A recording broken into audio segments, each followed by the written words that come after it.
Shalom God Lovers, tentu kita semua ingin menyenangkan hati Tuhan. Mari kita memuji dan menyembah Dia dan menyenangkan hati Dia.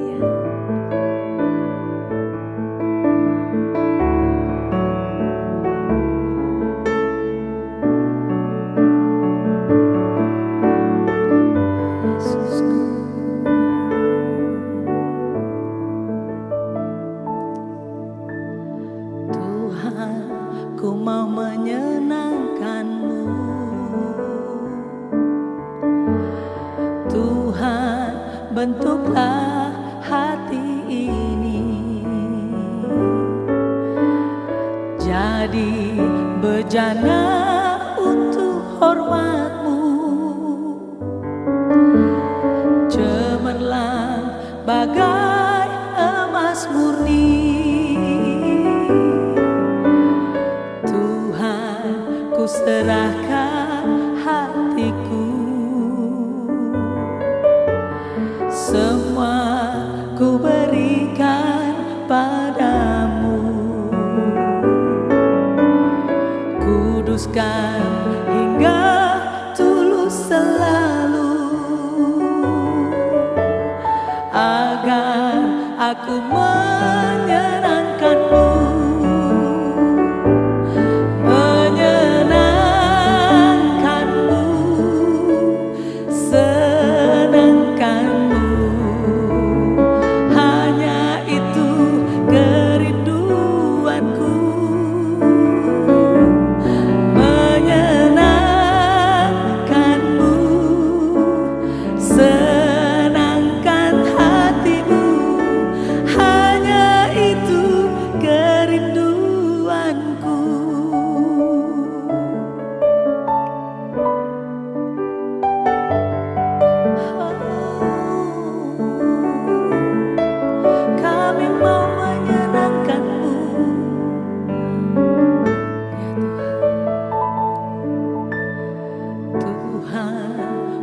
Menyenangkan-Mu,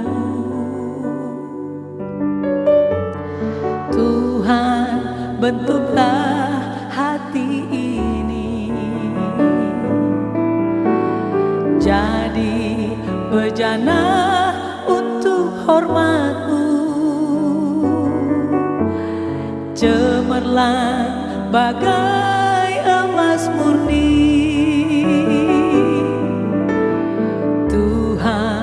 Ku serahkan hatiku, semua ku berikan padamu. Kuduskan hingga tulus selalu, agar aku menyenangkan-Mu.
Shalom God's Lovers, kembali kita bertemu dalam acara yang mungkin setiap hari kita nantikan ya, Word from Heaven.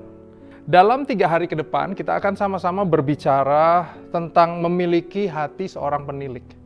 Kita akan merenungkan bagaimana hati seorang penilik. Di pertemuan pertama ini, saudara, mari kita melihat bahwa Tuhan, Dia Allah yang memberikan kemampuan buat kita. Nah, untuk itu mari kita seperti biasa, kita lihat konteks firman Tuhan ya. Kejadian 2 ayat 8 sampai 15. Selanjutnya Tuhan Allah membuat taman di Eden, di sebelah timur. Disitulah ditempatkannya manusia yang dibentuknya itu. Lalu Tuhan Allah menumbuhkan berbagai-bagai pohon dari bumi yang menarik dan yang baik untuk dimakan buahnya. Dan pohon kehidupan di tengah-tengah taman itu, serta pohon pengetahuan tentang yang baik dan yang jahat.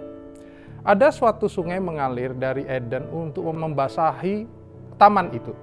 Dan dari situ sungai itu terbagi 4 cabang. Yang pertama namanya Pison, yakni yang mengalir mengelilingi seluruh tanah Hawila, tempat emas ada, dan emas dari negeri itu baik. Di sana ada damar, bedolah, dan batu krisopas.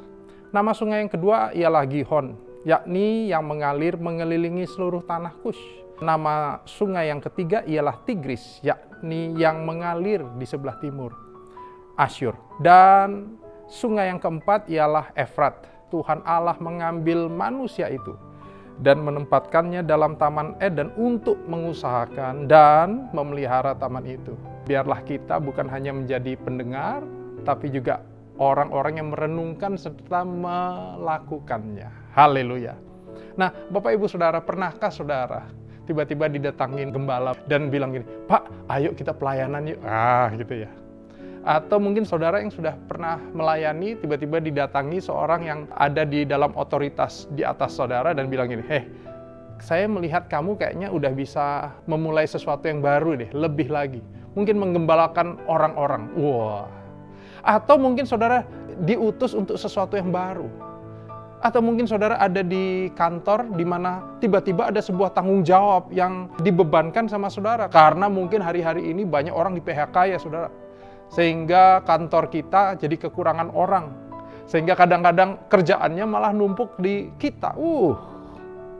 Pernah nggak kita ada di keadaan di mana kita seakan-akan didorong untuk berada di suatu tempat yang mungkin nggak nyaman untuk kita? Mungkin kita merasa ini di luar kemampuan saya. Harusnya kan saya nggak gini.